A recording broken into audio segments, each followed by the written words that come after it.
Welcome to the Crystal Self-Healer Podcast. I'm Carissa Weaver. On this podcast, we blend the magic of crystals with the science of psychology to help you break free from chaos, ditch the overwhelm, and master your emotions so you can have more energy, get more done, and feel better every day. Get ready to unlock your intuition and restore your true power as we cover how you can transform your life using crystals and self-awareness. Are you ready to get started? All right, let's go.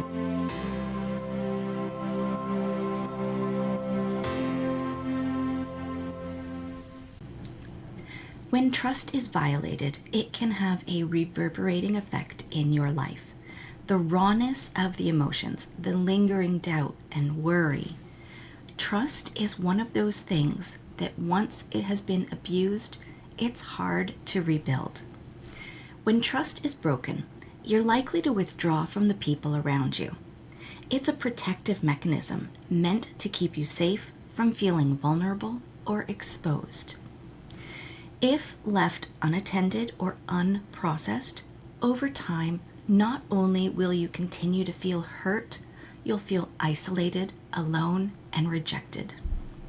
For empath and sensitive women, this is the perfect setup for your tendency to shrink, to people please, to twist yourself into someone you don't recognize for the comfort or approval of others.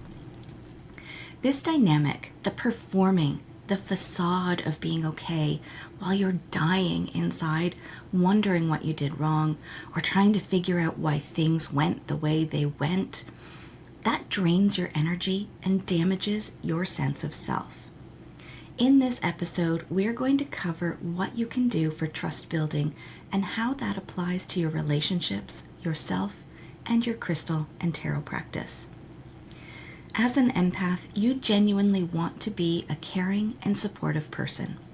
But also, as an empath, that may not include a healthy boundary between being caring and supportive while also tending to your own emotional and physical needs. For you, when people do what people do, which is put themselves first, it will send you into a tailspin of worry, hurt, and self-doubt. When these situations are focused inward, used as a reflection of you and your worth, they crush your ability to trust others' intentions and actions toward you. Energetically, something snaps. With each and every one of your relationships, you establish an energetic attachment, a cord, if you will. When that cord gets pulled beyond what it can endure, it has no option but to give way. And most often, you are the one that gets hit in the face or heart, making it hard for you to trust others or even yourself. So let's take a minute and get clear on some of the ways you may find yourself here.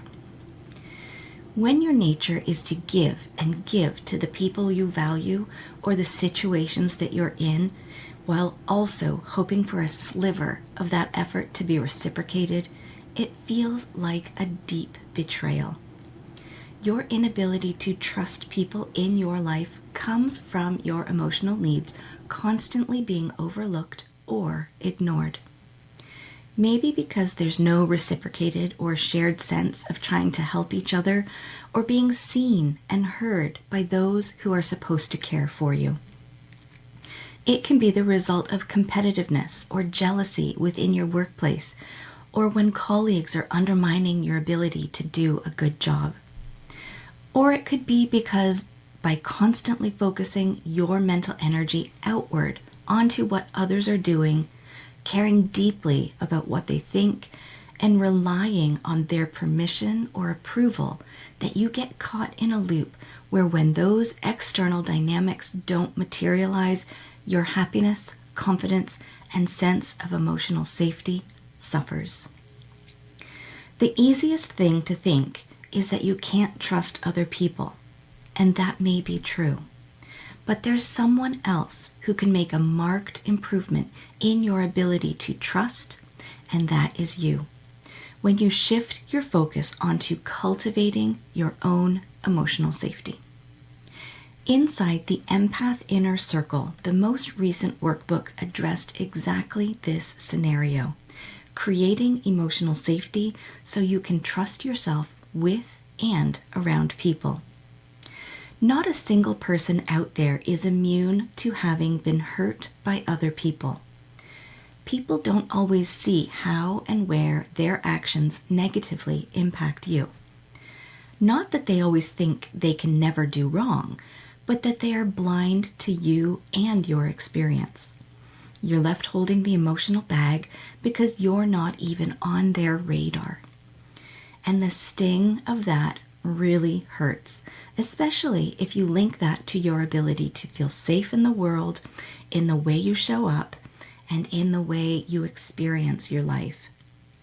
There's a common practice that negatively adds to this dynamic, and that's forgiving so you can find your own peace and move on. I think that's a misrepresentative demand to place on yourself, especially if you haven't established a sense of healthy emotional safety. That's why I would suggest Amethyst as a crystal to work with here for a few reasons. First and foremost, Amethyst carries a protective energy about it, almost like it creates an energetic cocoon around you that mimics the safety you wish were coming from the people and spaces around you. This protective amethyst bubble will give you some breathing room and the ability to put down your guard a little bit so you can do more of the transformative work ahead. Amethyst is also excellent for establishing and strengthening your divine connection. Not just your ability to experience the clear intuitive channel, but to connect with your true divine self, the one that's meant to be here in all its perfection, just as you are. When you have a solid connection with yourself, your right to be here, to experience the good stuff, the attachment to the belief that you only deserve scraps of attention or consideration from others starts to lose its hold.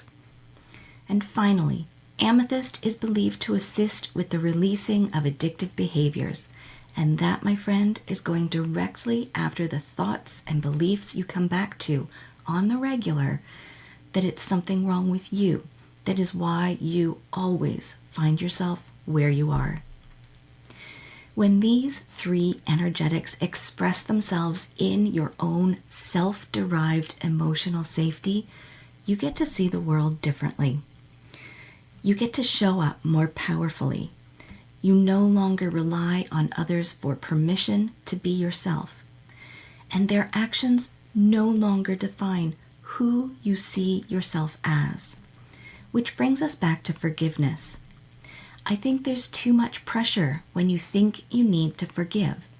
And also there's a certain underlying understanding that forgiveness leads to absolving the person. I much prefer to look towards grace instead. Life can be complicated and messy, and we can all use grace from time to time. But grace never absolves anyone from their responsibility to be a decent human. Experiencing that unshakable self-derived emotional safety requires moving your crystals and tarot off the pages of a book and into real-world energetic use, which is why the Crystal Self-Healer Members Portal focuses on the doing instead of learning and memorizing more things. The portal is about getting you from I've read about to the I do space of your practice. The integration and embodiment of everything you've been trying to master comes from the doing. And you can get that when you join me inside the Crystal Self-Healer Members Portal. Depending on where you are, there are 3 levels of support that help you go from I don't know to I know. Whether you start by simply receiving a collective healing, or you're ready for the deep work in mentorship calls, the goal is the same, shifting from studying to doing. Each month, we move through the lunar cycle together, setting intentions at the new moon using crystals aligned to the astrological energy. We then perform ritual to build momentum at the first quarter. We heal and release what no longer serves at the full moon, and nurture and tend to yourselves in the fourth quarter. It's not about learning more. It's about doing consistently in a way that becomes second nature. Take that first step in beginning your practice by going to my website, 3charmedgems.com, and come home to yourself through practice. Today's episode has been brought to you by Amethyst and Emotional Safety. May we all be unshakable in ourselves so we can build trust in others. Blessed be, my friends. All right, my friends, that wraps up this week's episode. Thank you for joining me here today on the Crystal Self-Healer podcast. If you haven't already, hit subscribe, leave a review, and take the What Crystal is Best for You quiz linked in the show notes. Join me again next week as we continue to demystify crystals, how your brain works, and how you can use them so you can have more energy, get more done, and feel better every day.